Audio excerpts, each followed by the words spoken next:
أهلا أهلا بالجميع، حياكم الله. اليوم سويت قبول عماني لذيذ في القلب يذوب.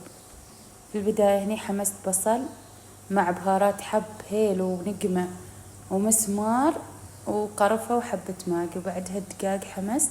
بعدين حطيت البهارات بزار عماني شوية والمخلوط، طبعا لقي مخلوط، ومع قرفة وهيل وليمون يابس وفلفل أسود، وخليتهم على النار نص ساعة. وبعدين سويت هني الحشو، بصل ومكسرات ودنجو وليمون البهار وشوية قرفة وشوية فلفل أسود وملح. وبعدها هني كبست العيش وشليت، حطيت الدقاق في الفرن ولمدة 10 دقائق منتهي غدانا.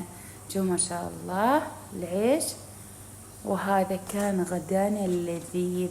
الوصفة مرة سهلة، طبعا أنا استخدمت قدر الضغط لأن نص ساعة ما تأخرت، والغدا كان لذيذ. تقدروا بهذه الطريقة تسووا اللحم عندكم بنفس الطريقة، اللذيذة لذيذة ما أقدر أوصف لكم طعم الغدا. كان علينا وعليكم بالعافية إن شاء الله.